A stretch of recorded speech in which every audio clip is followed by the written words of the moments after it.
Hello అండి, welcome back to Hari lady స్టైల్లో. మీరు ఈ వీడియోలో చూస్తున్న విధంగా మనకి మెయిన్ క్లాత్కి అలాగే లైనింగ్ క్లాత్కి అతుకనేది పడితే మీరు కన్ఫ్యూజ్ అవ్వకుండా ఎలా కుట్టుకోవాలనేది మనం ఈ వీడియోలో చూపిస్తానండి. ఇక్కడ వచ్చేసి నేను ఇప్పుడు లైనింగ్ క్లాత్కి అతుకనేది వేస్తున్నాను. ఇక్కడ చూడండి, మనకి లైనింగ్ క్లాత్ అతుకనేది ఒక్కవైపు మాత్రమే పడుతుంది అనమాట. నేనైతే అదే విధంగా కట్ చేస్తాను. మీకు ఎవరికైనా కావాలంటే మన ఛానల్లోకి వెళ్ళి చూడండి, ఇలాంటి కటింగ్ వీడియోస్ చాలా ఉన్నాయండి. ఇప్పుడు నేను వచ్చేసి ఎక్కడ నాకు ఎంత హ్యాండ్కి ఎంత క్లాత్ కావాలన్నది నేను అంత తీసుకుంటున్నాను అనమాట. తీసుకొని ఇక్కడ మీరు కన్ఫ్యూజ్ అవుతారండి, చాలామంది కూడా ఇక్కడనే కన్ఫ్యూజ్ అయిపోతారు. ఇలా అసలు కన్ఫ్యూజ్ అవ్వద్దు. నేను చాలా చిన్న టిప్ తోటి మీకు స్టిచ్చింగ్ అనేది చెప్తానమాట. టిప్ చూడండి ఒకసారి. ఇక్కడ మనం దీన్ని ఎప్పుడైనా కానీ మీరు అతుకు అనేది వేసుకునేటప్పుడు హ్యాండ్స్ని డివైడ్ చేయొద్దండి. ఇలాగే ఉంచేసి ఒక లేయర్ తీసుకోండి. కింద లేయర్ తీసుకున్నారనుకోండి, ఇప్పుడు కింద లేయర్కి కింద నుంచి జాయింట్ అనేది వేయాల్సి ఉంటుంది. పావించి బేస్ చేసుకొని కుట్టు అనేది వేసేసుకోండి. అలాగే ఒక చిన్న అనగా కుట్టు కూడా వేసేసుకోండి. ఇలా వేయడం వల్ల ఏంటంటే మనకి కుట్లు అనేవి వీడిపోకుండా ఉంటాయన్నమాట కుట్టిన తర్వాత కూడా. అండ్ నెక్స్ట్ వచ్చేసి పై లేయర్కి వచ్చేసి పై నుంచి అనేది అతుకు వేయాల్సి ఉంటుంది. ఇలా వేయడం వల్ల ఏంటంటే మీకు కుట్లు అనేవి కనిపించకుండా లోపలికి వెళ్ళిపోతాయండి. రెండు చేతులకు కూడాను లెఫ్ట్ది రైట్కి ఈజీగా కుట్లు అనేవి లోపలికి వెళ్ళిపోతాయి. అసలు మీరు డివైడ్ చేశారంటే మీరు కొత్త వాళ్ళైతే ఇంక అసలు బాగా ఇబ్బంది పడిపోతారు. అలా ఇబ్బంది పడకుండా నేను ఈ టిప్ చెప్తున్నాను. ప్లస్ ఒక్క వైపు మాత్రమే అతుకుపడేలా చూసుకుంటే మీకు కుట్టేటప్పుడు ఈజీగా ఉంటుంది. మళ్ళీ ఎంత నీచంగా కొలుచుకోవడము, లెంత్, లూజు అవన్నీ మీరు చూసుకోవడం ఇబ్బంది అవుతుంది. కాబట్టి ఇక్కడ చూడండి, అతుకు అనేది వేసిన తర్వాత క్లాత్ అనేది ఎక్స్ట్రా ఉన్న క్లాత్ అనేది కట్ చేస్తాను. మీరు ఒకటి గమనించినట్టయితే నేను ఇంకా లోత్ అనేది తీయలేదండి. ఎప్పుడైనా కానీ నేను లోత్ అనేది అతుకు జాయిన్ చేసిన తర్వాత లోత్ అనేది మాత్రమే తీస్తానన్నమాట. ఇది కూడా మీరు ఇలాగే కుట్టాలనుకున్నప్పుడు మీరు ఇదే ఫాలో అవ్వండి. చక్కగా పనిచేస్తుంది అనమాట. మీకు కన్ఫ్యూజ్ అనేది ఉండదు. చక్కగా గబగబా కుట్టేసుకోవచ్చు అనమాట. ఇక్కడ వచ్చేసి నేను కొంచెం అడ్జస్ట్మెంట్ అనేది చేస్తున్నాను. కొంచెం ఎక్స్ట్రా ఏమైనా ఉంటే కట్ చేస్తున్నాను నీట్గా. ఇక్కడే లోత్ అనేది కూడా ఇక్కడే కట్ చేస్తున్నాను. లోత్ అనేది మీరు అతుకు వైపు ఉన్న వైపు కట్ చేసుకున్నా ఏం లేదు, అతుకు లేని వైపు కట్ చేసుకున్నా ఏం లేదండి. అండ్ ఫ్రంట్ పార్ట్ అని తెలవడం అంటే లోతు కటింగ్ అని తెలవడం కోసం చిన్న కచ్చుగా పెట్టాను అనమాట. చూడండి ఎంత చక్కగా వచ్చేసిందో. ఏమైనా హెచ్చు తగ్గులున్నా ఇక్కడ కట్ చేసేసుకోండి. నెక్స్ట్ ఇక్కడ వచ్చేసి నేను పైపింగ్ అనేది చేస్తున్నానండి. ఇది లోడింగ్ లైనింగ్ క్లాత్కి లైనింగ్ క్లాత్ ప్లస్ పైపింగ్ అనేది చేస్తున్నాను. నేను పైపింగ్ అయినా కానీ పైపింగ్ వేయాల్సిన దానికైనా కానీ చేతి పని పెట్టాల్సిన దానికైతే ఇక్కడ 1 ఇంచ్ అనేది ఖర్చు అనేది ఖచ్చితంగా వదిలేస్తానండి. ఈ ఖర్చుని ఇలా చక్కగా ఫోల్డింగ్ చేసేసి కొంచెం ఇట్లా గోరుతో ఇలా రఫ్ చేసామనుకోండి, మనకి లైన్ అనేది పడిపోతుంది అనమాట మొత్తం కూడాను. అప్పుడు మనం పైపింగ్ని దాన్ని బేస్ చేసుకొని వేయాల్సి ఉంటుంది. మీరు కుట్టేటప్పుడు చూడండి ఒకసారి, కుట్టు అనేవి లోపలికి ఉండేలాగా పై వైపు మాత్రమే మనం పైపింగ్ పెట్టుకోవాలన్నమాట. అంటే కుట్టు అనేది ఖర్చు అనేది లోపలికి పోవాలి హ్యాండ్కి. ఇక్కడ చూడొచ్చు, మరి ఇక్కడ కూడా చాలామంది కన్ఫ్యూజ్ అవుతారు. కానీ ఈ విధంగా కుట్టినప్పుడైతే మనం కన్ఫ్యూజ్ అవ్వం. ఎందుకంటే మనం ఆల్రెడీ కటింగ్ మనం ఇది కుట్టు అనేది లోపలికి పోవాలనుకున్నాం కాబట్టి దీనికి కూడా కుట్టు అనేది లోపలికి పోతుంది.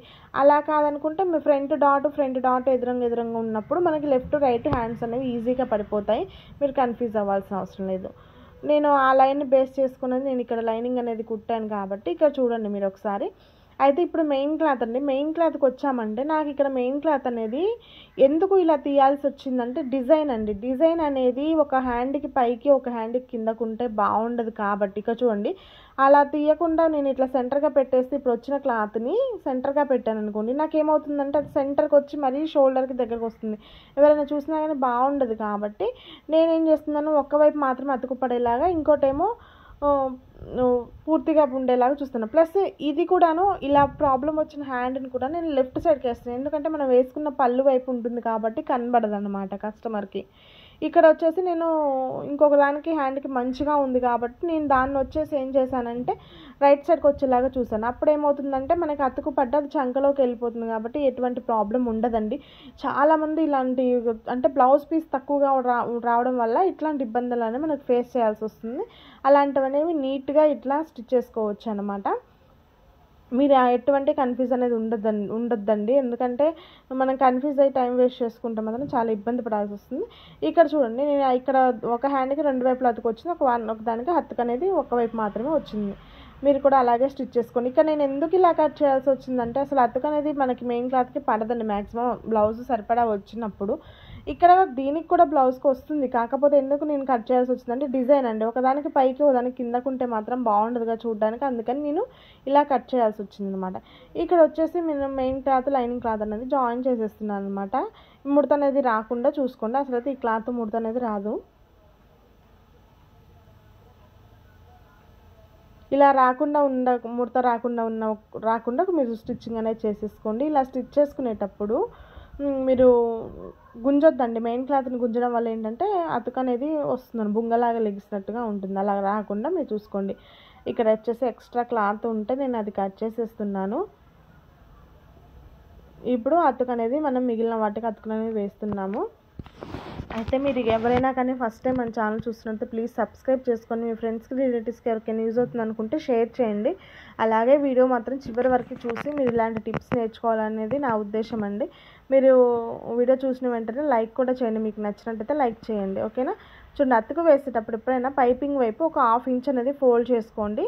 మళ్ళీ పై వైపున ఒక క్లాత్ అనేది అంటే ఒక అనగ కుట్టు అనేది వేసేయండి. ఇలా వేసిన తర్వాత ఈజీగా ఇలా మీరు రౌండ్గా ఎక్స్ట్రా క్లాత్ అనేది కుట్టేసేయండి. ఓకేనా? ఎక్స్ట్రా క్లాత్ కట్ చేయండి, మిగిలిన అనగ కుట్టు అనేది వేసేయండి.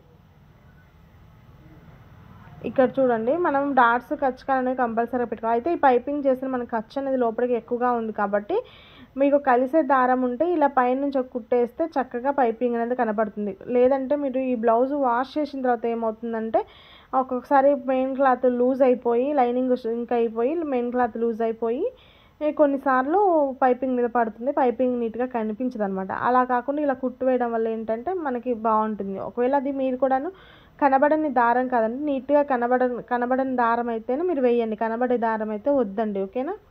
అలా వేసినా ఎందుకంటే కనబడని కొంచెం డిఫరెంట్గా ఉన్నా కానీ బయటికి కనిపిస్తుంది కాబట్టి కస్టమర్స్ ఊరుకోరండి, అందుకనేసి. ఇక్కడ వచ్చేసి మెయిన్ మొత్తం నేను జాయింట్స్ అన్నీ వేసేసాను. ఇలా వేసిన తర్వాత ఫైనల్ లుక్ కూడాను ఎలా ఉందో మీరు ఒకసారి చూసేయండి. మీరు ఇలాంటి ప్రాబ్లమ్స్ అనేవి మీరు ఫేస్ చేసినా కూడా ఎట్లా చక్కగా కుట్టుకోవచ్చు అనేది, లేట్ అవ్వకుండా కుట్టుకోవచ్చు అనేది మీరు ఈ వీడియోలో చూడొచ్చు.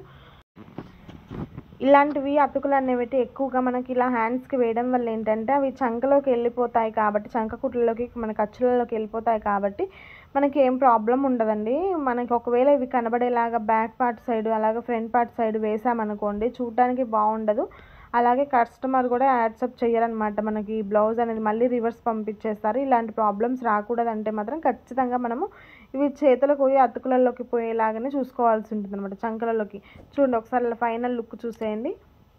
చూడండి ఎంత బాగా వచ్చేస్తుందో, ఎక్కడైనా ముడత అనేది రాకుండా. ఇలాంటి మరిన్ని టిప్స్ కోసం మన ఛానల్ సబ్స్క్రైబ్ చేసుకోండి, లైక్ చేయండి, షేర్ చేయండి. Thank you for watching. Next వీడియోలో కలుద్దాం.